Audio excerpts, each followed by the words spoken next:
about 7 seconds or so before the pit stops began.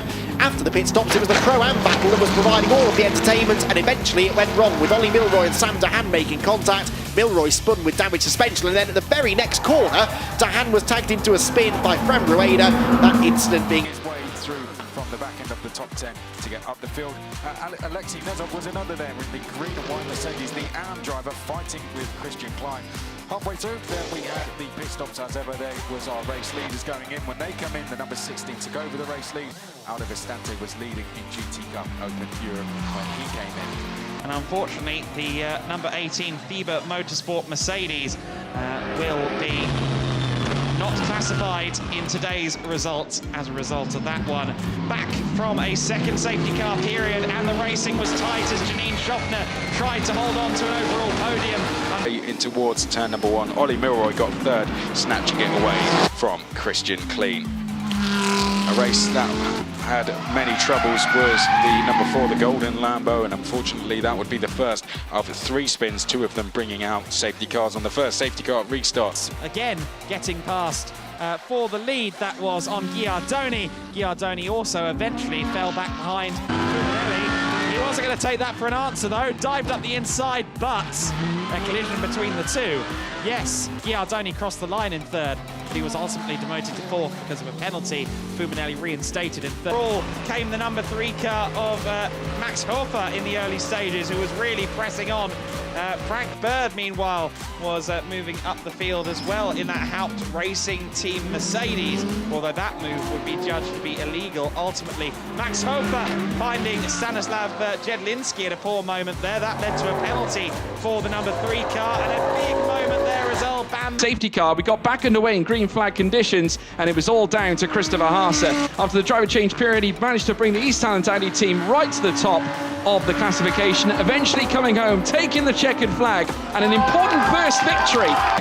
McLaren handed over to Nick Moss, meanwhile. This was a move for, at the time, was the Pro-Am lead, as Martin Jedlinski moved up into first in Pro-Am. Dexter Muller then also was dispatched by the Racing Trevor Entry and Dennis Vashek. That was Marek Carl as well, getting past out of Aaron Walker, but this was the major moment. Carol Bash taking the lead, heading through the Kerber Alboreto in the initial stages of the race. We saw we saw a moment as well for Stuart Proctor, who unfortunately spun the car, his Greystone GT McLaren. To change for the driver and tyres. They lost the lead initially with Ivan Pecklin at the car, and then he was able to get it back from the number 48. Further back, all action-packed between the VSR cars and the Lettner Racing cars. This was Andy Suchek getting through. But it was Team Lazarus with Ivan Pecklin. Well, let's look back at when it all started. For the second time this season, we had the Bentley leading us down towards turn 1. Bit of a difficult start for Oman Racing by TF Sport. To the right of picture there, they were passed by Stefan Ortelli straight away at the start as Ollie Milroy got on the front foot and got himself up. Well, we run safety car for a little bit. Sam Dahan came under big pressure from Alpine Allows Hubert in the early stages of the race. He managed to hold on to position. Then we had this synchronised spinning here from the of course of Ferrari and Anthony Bartone's Get Speed Mercedes. Some of the highlights of round number 5 of the International GT Open that started with the number 16 Teo Martin Motorsport McLaren of Fran Rueda on the pole position. He turned into turn number 1 whilst it was side by side behind, and it was Stefan Rossina in the KTM that got himself ahead of Louis Pret in the Ferrari to take 2nd place out. Motorsport Audi would ultimately finish in 10th place. That brought out the safety car, however, as Moritz Kranz pulled down into pit lane, one of the first cars to come into the pits. This was controversial when Christian Kosanowski turned around Fran Rueda in the 44 Greystone McLaren. The sun actually came out to shine. We're at Racing Audi team with this move right here, trying to retake the lead on a greasy track, and Jedlinski into the wall, and that was the end of his afternoon. That brought out the safety car, Max Hofer and Dino Steiner. It looked for a moment as though they were taking a criminal red. One almighty crash down into turn 1, eliminating Heiko. The season opener to the International GT Open. It was a great start from Paul Cheney, who we ride on board with here, as well as Joe Osborne just ahead of him. And Up ahead by a long way was David Fumanelli. Unfortunately, that lead wouldn't last long, not because of a mistake or an incident for him, but for this one. Lots of cars taken out in this crash. Frasinetti there end up in the middle of the road. Stephen Earle had nowhere to go, nor did Stanislav Jedlinski. Thankfully, all parties Side with the Audi Sport Italia car. It was looking good until they made contact on the opening lap of the race. Not once, but twice. Spinelli with a move down the inside of Riccardo Agostini, just tags the back of the Audi.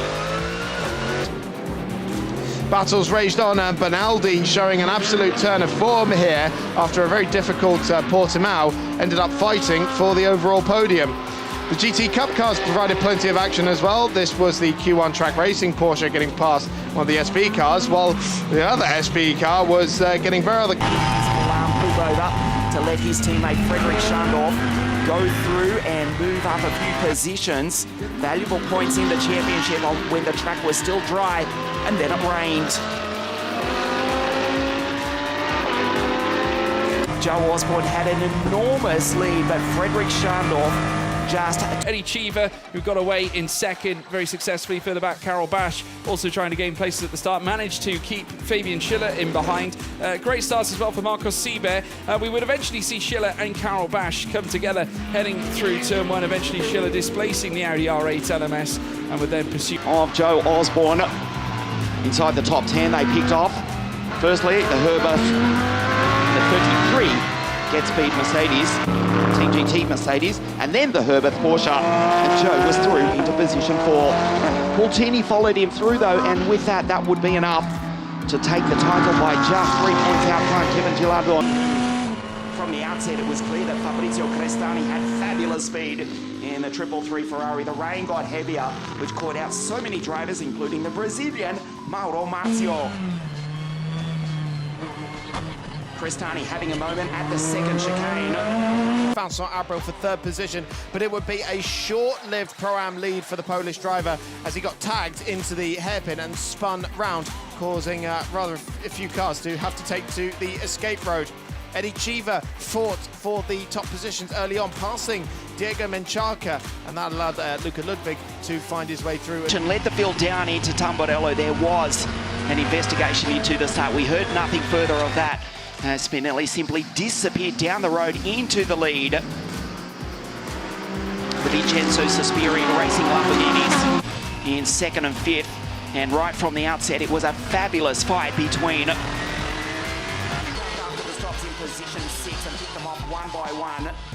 This unfortunate incident took out what was then the leader of the Cup class, Jan Loris, and Nick van Dierendonk would ultimately go on to take the victory as Frederick Schandorf with a super move to go down the inside of Jacopo Guidetti in the dying stages. Spinelli managed to make the best of it further back in the pack. The Olymp Racing team, unfortunately, were losing out on the lead there, as was the GT Cup Open Europe cars involved with a battle with one of the Christian Kleen and Patrick Koprinski JP Motorsport powered cars. The rain certainly turned the race on its very well and hauled it onto that inside line. That brought out a safety car. We then got going again, and once again Ollie Milroy really having to defend from that number 63 Lamborghini. Frederick Schandorf at the wheel in the opening stages. Andy Soucek holding on into third just in front of Christian Kleen, and then we had a rather big incident there for the number 72 Inception Racing car, Nick Moss, who was out of the car standing and talking with the medics. Their way up the field.